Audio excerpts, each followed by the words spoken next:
Good morning, friends. Welcome back to Astrology Today and Tarot. My name is Mel Rose. This is the Tarot portion and the second half of my daily astrology vlog, which you can check out on my other channel, Astrology Today with Mel Rose.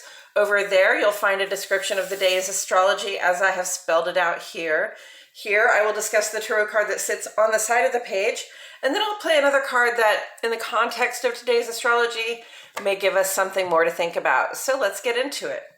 The card that currently sits on the side of the page is the Five of Cups, and it's here because it correlates in astrology to the first 10 days or the first decan of the sun's transit in the land of Scorpio. Scorpio is a water sign, and cups in tarot are water element symbolism. Water element symbolism is very much about our emotions, how it feels in our bodies, what kind of questions arise, what kind of data and intuitive stuff comes up, as we feel the emotions that we feel.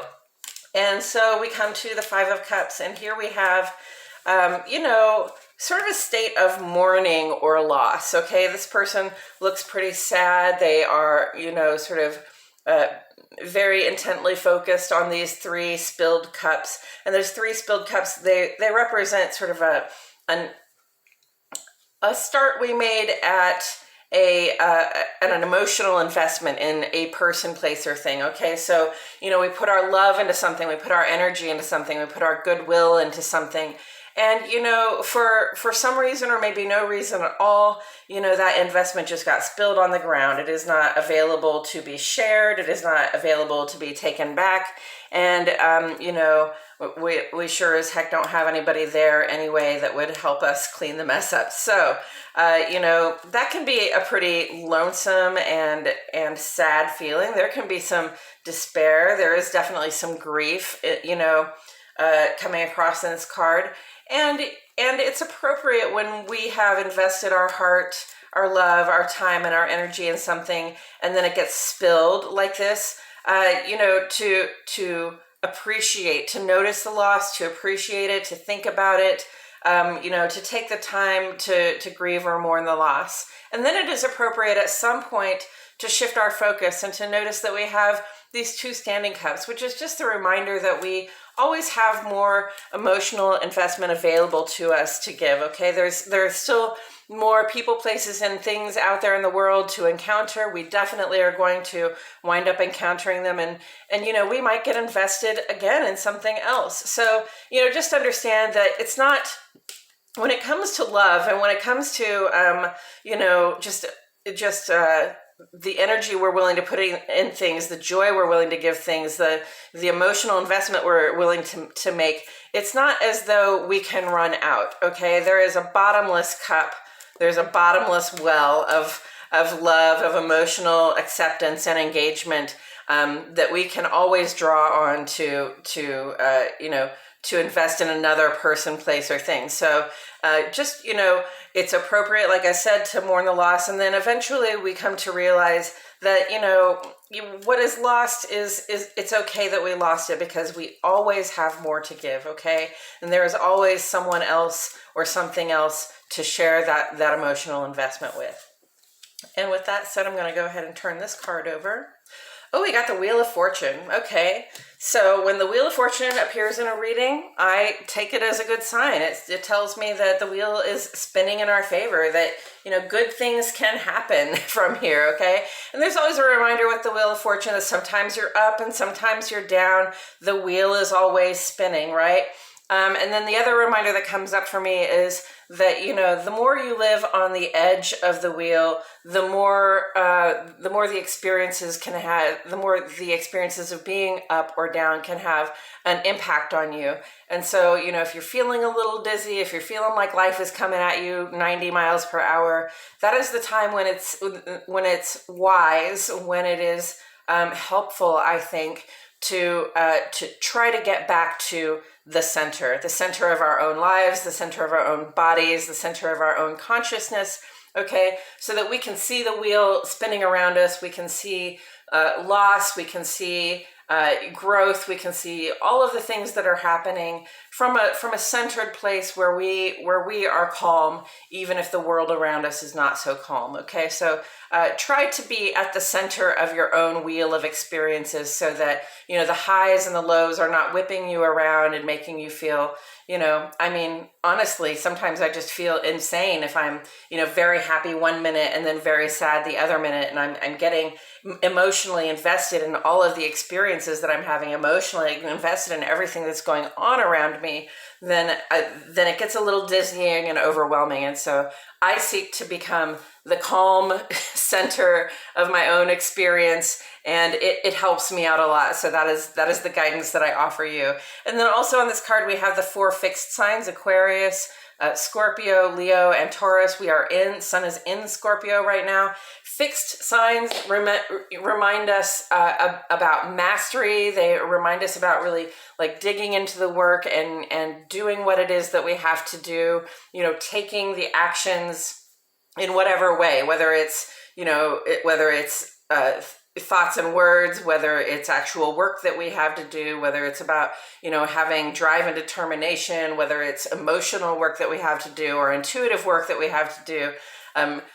Staying at the work that we need to do, like being consistent and showing up for it, okay, is part of what helps the wheel spin in our favor, the wheel of fortune, okay? So I'm looking here, and let's take a look at these fixed signs, right? We have Sun and Venus conjunct in Scorpio. Mercury is now in Scorpio, and these are all within 10 degrees of each other, so they're technically conjunct. And then Sun and Venus here, at least Venus, is in opposition to Uranus in fixed sign Taurus there. See, we've got Scorpio and Taurus sort of across the page from each other.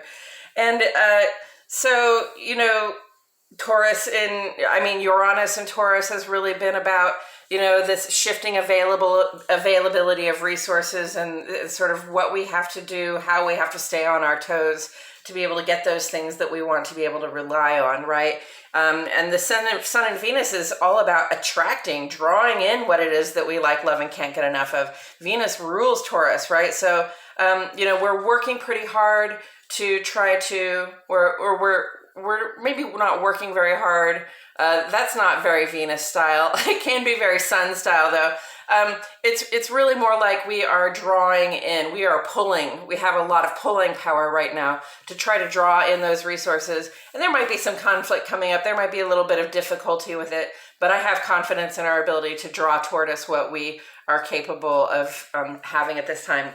Sun and Venus are also square right now to Saturn, which is in Aquarius, another fixed sign, okay? So these fixed signs are talking to us here about, what we can attract in terms of what we like, love, and can't get enough of.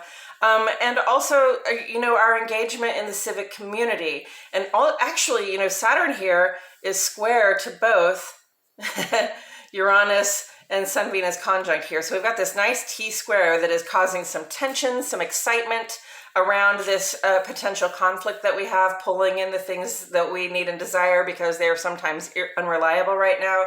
Saturn is out here reminding us, that we can turn to our community, that we can turn to our friend group or our family group. We can turn to the collective sometimes to source what it is that we're trying to get. Okay, so if we can't just pull it in by saying, "Hey, over here, come over here," then perhaps we can turn to somebody in our community or collective to help us get that.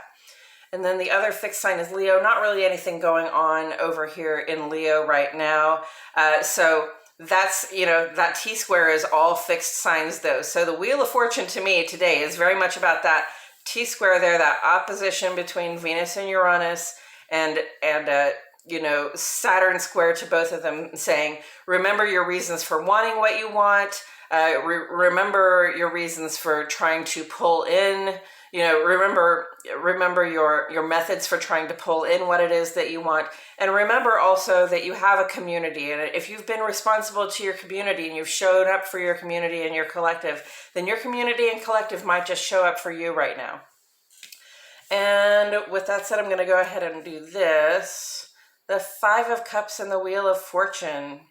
So, I was just talking about how like when we get emotionally invested in everything that's going on in the wheel of our life, the things that are spinning around us, the people that are coming and going, the relationships and the way they're unfolding, our workplace, our social life, our civic life, our home life, we all have all this stuff going on. And if we get too overly engrossed in what is going in each and every situation, we can find some emotional overwhelm, and we can also find ourselves sort of getting stuck on the parts that we are not happy about. Okay, getting really overwhelmed and sad about a loss, which it's appropriate to mourn a loss, right? But I like I said, I'm a big believer in coming back to being that calm center of my own life and my own experience. And if this person is at the calm center of their own life and their own experience, they're going to notice this loss. They're going to mourn the loss appropriately. And then they're going to say, right, and I still have that bottomless well to draw on, and I still have a life to live. So I'm going to go ahead and take the cups of emotional investment I have, okay, and move on with it. Let's see if I see anything else here. Yeah, no, I mean, we really just have to remember to come to the center of our own experience. I really think that that's the message here, is like really, it's not that difficult things aren't happening. It's not that there aren't reasons to be sad or upset even. It's not as though there are not losses that we're dealing with. But we cannot become overly focused on the losses. Okay, that's like being down, right? That's like being down on the wheel of fortune, and things are turning in our favor. Things are looking up for us right now. So, let's not be too focused. Let's not allow ourselves to get overly engrossed in what the loss is telling us, okay? Because the loss is just one part of the message that the world is sending us right now, okay? There are more messages to pick up. There are more things to feel. There are more people, places, and things to get emotionally engaged in. And so, we have to be able to sort of give ourselves a 360 degrees view of what's going on in our life and not just focus on that one thing. And I believe that's all I have to say about it today, friends. Thank you so much for joining me. I truly appreciate your presence here. My name is Mel Rose, and I'll see you all back here tomorrow for more Astrology Today and Tarot.